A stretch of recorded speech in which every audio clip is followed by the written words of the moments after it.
আজকে সকাল থেকেই আমার অনেক কাজ করতে হয়েছে। আমি অনেক ব্যস্ত ছিলাম, কারণ আজকে হয়েছে আমার সেজো জালের ছেলের জন্মদিন ছিল। তো নিজেরাই ছোট মোটো করে একটা জন্মদিন করব, মানে নিজেরাই পালন করব। বাহিরের কেউ দাওয়াত দেওয়া হয় না। আসলে জন্মদিন তেমন করে পালন করা হয় না, নিজেরাই ভালো মন্দ খাই, এটাই আর কি। আজকে রান্না করব হলো আমি গরুর মাংস, সাথে হচ্ছে গরুর মাংস আর কি ঝাল ঝাল করে রান্না করব, আর হচ্ছে মুরগির কোরমা, এগুলো রান্না করব, আর সাথে পোলাও। এর বেশি কিছু আর রান্না করব না, এগুলাই সিম্পল রান্না। তো ডাল তো আমাদের রান্না করতেই হবে। আর সকালে এসে আগে আমি ভাত রান্না করছি, সাথে যাও রান্না করছি, কারণ ভাত তো বাচ্চারা খাইবো। আর সকালে যাও তো রান্না করতে হবে, আমার শাশুড়ি যেহেতু অসুস্থ, ওনার জন্য তো আবার যাও রান্না করতে হয়। তো এখানে আমি আবার সবজি রান্না করতেছিলাম। এটা হয়েছে বাঙালি স্টাইলে চাইনিজ সবজি, মানে পেঁয়াজের মধ্যে আদা রসুন দিয়েছি, তারপর গোটা মশলা দিয়ে এটার মধ্যে জিরা গুঁড়া আর হচ্ছে ধনিয়ার ফাঁকি দিয়ে ভালো করে কষাইয়া তারপরে এটার মধ্যে সবজিগুলো দিয়ে দিছি। এখানে হয়েছে লাউ, আলু আর হচ্ছে চিচিঙ্গা।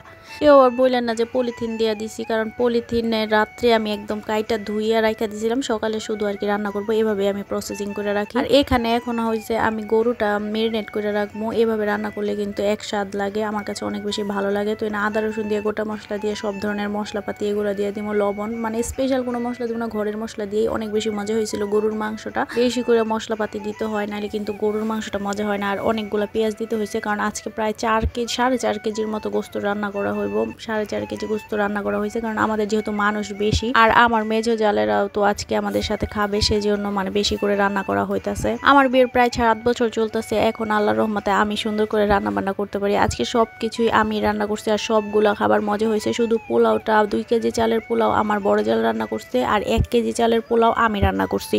আসলে পোলাও জিনিসটাও এরকম যে অনেক সময় গড়চালা হয়ে যায়, তো আমার বড় জালটা দিয়ে রান্না করাইছি। আর আজকে আমার পোলাওটা অনেক বেশি সুন্দর হয়েছিল। গরুর মাংসটা ম্যারিনেট করতে দিয়ে আমি চা বসাই দিছি, নাস্তা করবে যেহেতু সবাই, সেজন্য চা বসাইছি। আর এখানে সবগুলা সিদ্ধ হয়ে গেছে। এখন আমি কাঁচামরিচ আর হচ্ছে এখানে যে কর্নফ্লাওয়ার দিয়ে দিছি, এতে করে না একদম চাইনিজ ভেজিটেবলের মতো হয়। আর এই সবজিটা না রুটি দিয়ে খাইতে অনেক বেশি মজা লাগে।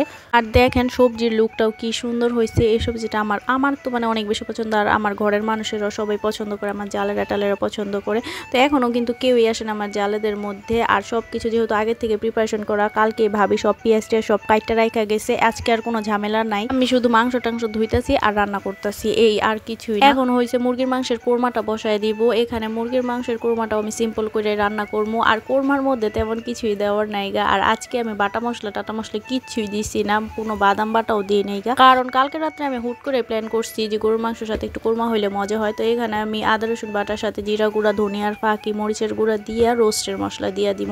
আমি যতক্ষণ দিনই কোরমা রান্না করছি, আমি কোরমার মধ্যে রোস্টের মশলাটা দিই, এতে করে না একদম রোস্টের মতোই লাগে, মজা লাগে। আর এখানে আমি এই মশলাগুলো কষাইতে দিয়া আমি 2 টেবিল চামচের মতো গুঁড়া দুধ নিছি, এটার মধ্যে প্রায় একটা লেবু দিয়ে একটু পানি দিয়ে মানে টক দইয়ের মতো বানাই নিছি। এখন এটা দিব, এটা দিলে অনেক বেশি মজা হয়। আর আমি কিন্তু অল্প চিনিও দিছি।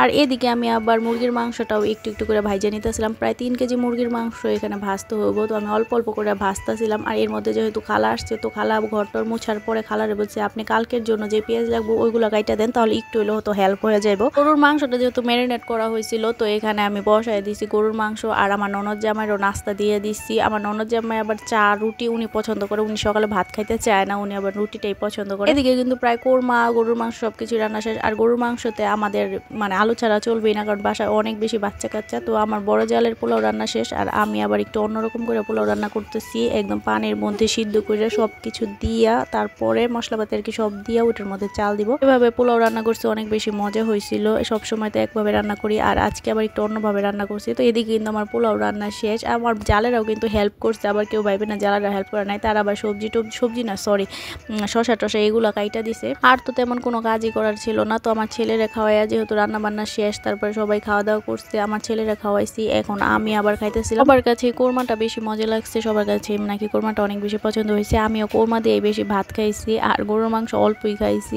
কোরমাটা মজা হয়েছিল, তো কোরমা দিয়ে বেশি ভাত খাওয়া হয়েছে। তারপরে এই তো দুপুরে খাওয়া দাওয়া করে সবাই রেস্ট নিয়ে সন্ধ্যাবেলা আসছি। সন্ধ্যাবেলা আমার যা ওর জন্য একটা কেক বানাইছিল তাওয়াফের জন্য, তো ওই কেকটা এখন সবাই মিলে কাটবো। কেউ বলে না বাচ্চাদের জামা কাপড় পরেছে না, ওরা জামা কাপড় পরে ওরা আগে কেক কাটবো। বাচ্চারা অনেক এক্সাইটেড ছিল, তো ঘরে যে কাপড় চোপড় পরা ছিল ওইগুলো দিয়েই কাটলো। ওদের কাটা শেষে এখন আমার জালেগুলোর পিস পিস করে সবাই দিয়ে দিব। তো আজকের ভিডিওটি এই পর্যন্তই, সবাই সুস্থ থাকবেন, আল্লাহ হাফেজ।